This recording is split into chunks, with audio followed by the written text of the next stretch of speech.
परमात्मा के चरणों में कोटि कोटि वंदन नमन। आप सभी का हार्दिक हार्दिक अभिनंदन। आप सभी के लिए एक छोटा सा संदेश है।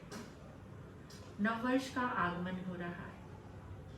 सन 2025 बहुत विपदाओं और आपदाओं से जूझते हुए गुजरा है। हर मनुष्य ने बहुत संघर्ष किया। कितने लोगों ने अपनों को खोया। प्राकृतिक आपदाएं मनुष्य के लिए बहुत भयंकर रही। आने वाला सन 2026 उसके लिए भी आप प्लानिंग कर रहे होंगे कि उसे किस तरह से मनाना है। एक चारों तरफ से जो एक वातावरण बना हुआ है ना, भौतिकता का तांडव, उसकी गिरफ्त में इंसान अपने वास्तविक मूल्यों को भूल गया है कि जब कोई नई चीज की शुरुआत हम करते हैं तो उसके लिए कैसी एनर्जी हमारे अंदर होनी चाहिए, कैसा भाव होना चाहिए। जैसे आप नया घर बनाते हैं, नया बंगला बनाते हैं, तो उसकी शुरुआत आप कैसे करते हैं। उसके प्रवेश करना है। जैसे हमने नए घर में, तो आप कोई अनुष्ठान कराते हैं, जाप कराते हैं, कितने तरह के धार्मिक आराधनाएं करते हैं। कोई नई फैक्ट्री, नई कंपनी, नया प्लॉट, नई दुकान। लेकिन जब नया वर्ष आता है, यानी नववर्ष का आगमन होता है, तो उसके लिए हमारी सोच कैसी बन जाती है। हम प्लानिंग करने लगते हैं। उस वाले कंट्री में, उस बीच पे जाके, उस द्वीप में जाकर के, यानी जितना भी भौतिकता का साजो सामान होता है, जितना भी आप भोग सकते हैं, बस उसकी प्लानिंग करते हैं। अच्छे से अच्छे होटल की तलाश करते हैं, वहां पार्टी करते हैं, सेलिब्रेशन करते हैं, ड्रिंक करते हैं, ना जाने क्या क्या करते हैं। फिर आप चाहते हो कि नववर्ष की शुरुआत उसमें हमारा मंगल प्रवेश अच्छा हो। कैसे होगा? आपने कोई धर्म आराधना की, जप के साथ, तप के साथ इस नववर्ष में प्रवेश हुआ आपका? 31 मनाने के लिए बेताब है, पागल है लोग, पहले से बुकिंग कराते हैं। हमें संभलना है, सोचना है। जब तक आप सात्विकता में नहीं आएंगे, जब तक आप सादगी में नहीं आएंगे, जब तक आप धर्म की शरण में नहीं आएंगे, तो किसी भी चीज की मंगल शुरुआत नहीं हो सकती। वैसे ही प्रकृति का इतना दोहन कर रहे हो, फिर स्वच्छंद भोग रहे हो, चारों तरफ भोग की जो वाइब्रेशन फैला रहे हो, उससे क्या होगा? विनाश। तो इसलिए सभी से विनम्र निवेदन है कि नववर्ष की शुरुआत ये 31 मनाना छोड़ो, भौतिकता के साथ मनाओ। यानी नव वर्ष की पूर्व संध्या पर, नव वर्ष की पूर्व रात्रि में कुछ अनुष्ठान करो, कुछ तप करो, उपवास के साथ, एकाशन के साथ, आंबिल के साथ, जप आराधना के साथ, मेडिटेशन के साथ, सामूहिक परिवार मिलकर के चारों दिशाओं में आराधना करें।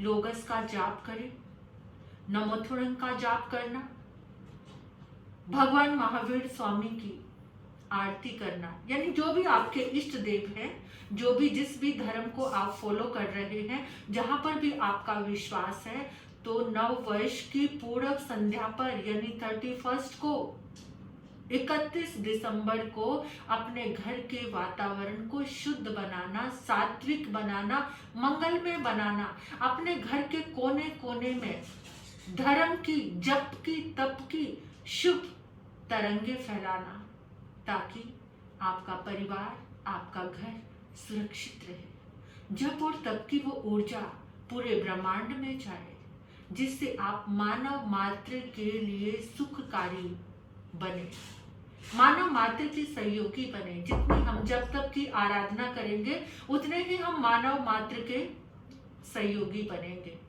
तो भूल कर भी 31 मनाने के लिए बाहर मत जाना। ड्रिंक नहीं करना, स्वच्छंद भोग नहीं भोगना, सात्विकता के साथ, शुद्धता के साथ, ब्रह्मचर्य के साथ इस नववर्ष की पावन वेला में प्रवेश करना, जिससे आपका घर, आपका जीवन सुरक्षित रहे, अच्छा रहे और आने वाले इस 2026 में आपको सुख, शांति, समृद्धि, आनंद, मंगल का दर्शन हो, आपके घर में आनंद हो, मंगल हो, सभी के जीवन में स्वास्थ्य लाभ बना रहे। तो ये पूर्व संध्या में की गई आराधना वर्ष भर में आपके साथ रहेगी, आपके परिवार के साथ रहेगी। इस आराधना में आप अपने घर के आंगन में पूरा परिवार एकत्रित होकर के जप करना, जप साधना जरूर करना। हो सके तो 12 बजे मनाने का बहुत शौक है ना, आपको लगता है कि हमें 12 बजे जो आप करने हैं वो सारी प्लानिंग कैंसिल कर देना, एक नई प्लानिंग करना। अगर आपको नववर्ष का इतना ही उतावलापन है तो रात के 12 बजने से पहले, 12 बजने से 15 मिनट पहले, 20 मिनट पहले घर के सभी सदस्य उठकर अपने घर के ड्राइंग रूम में, पूजा गृह में बैठ जाना, ऊंचे स्वर से 27 बार नमोकार मंत्र की आराधना करना। अगर रात्रि में नहीं जाग सकते हो तो संध्या में, जैसे रात्रि के 12 बजे नहीं जाग सकते, उससे पहले तो पूर्व संध्या में आप पूरे परिवार के सब लोग इकट्ठे होकर बैठना, इस जप आराधना को करना। और एक बात और कहना चाहती हूँ, पूरे 2026 में हर दिन आपको एक प्रेयर जरूर करना है। आने वाले इस समय में बहुत सारे भूकंप आने की संभावना है, तो उसके लिए आपको क्या करना है? सबसे पहले आपको धरती माँ से क्षमा मांगना है, ये पृथ्वी का है, इससे क्षमा मांगना और प्रेयर करना। धरती के जितने भी जीव हैं, धरती के अंदर रहने वाले सभी जीवों से हम क्षमा मांगते हैं। सभी जीव, ये धरती माता हम सब के लिए साताकारी रहे, ये धरती माँ हम सब के लिए साताकारी रहे। पृथ्वी काय के सारे जीव प्राणी मात्र के लिए साता देने वाले रहे। रोज की ये प्रेयर जरूर करना। हमारे जो द्वारा जितने भी पृथ्वी काया के जीवों का हनन हुआ है, पहले या अब हो रहा है, हम सब जीवों का रक्षण करेंगे, सब जीवों से क्षमा मांगेंगे, अनावश्यक हिंसा हम नहीं करेंगे, ऐसी प्रतिज्ञा करके रोज धरती माता से क्षमा मांगना, धरती माँ को आभार व्यक्त करना जिसने हमें आश्रय दिया है। इन पृथ्वी काया के जो जीव हमारे लिए इतने सहयोगी बने हुए हैं, तो आपकी ये मंगल प्रार्थना, ये मंगल भावना धरती के कण कण में पहुंचेगी और ये धरती आपके लिए साताकारी रहेगी। आने वाले भूकंप रुक सकते हैं आपकी इस मंगल प्रार्थना से। तो रोज 2026 के इस नव वर्ष की हर संध्या में आप धरती माँ से प्रार्थना जरूर करना, आभार व्यक्त करना, धन्यवाद देना, शुक्रिया अदा करना और किए गए पापों की क्षमा मांगना, किए गए हिंसा की क्षमा मांगना। इस तरह से आप इस नववर्ष के आगमन की पूर्व संध्या में अपने आप को निर्मल, पावन, पवित्र बना के नववर्ष में प्रवेश करना।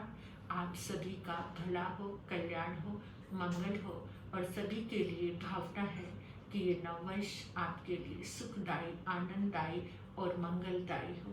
प्रभु चरणों में आपका प्रेम बढ़े, हम सभी अच्छे से अच्छे कर्म करें, हर जीव को सुख पहुंचाएं, हर जीव के मंगल की कामना करें, हर एक हृदय में परमात्मा का वास हो, परमात्मा की वाणी का वास हो। इस तरह से मनाना ये नववर्ष।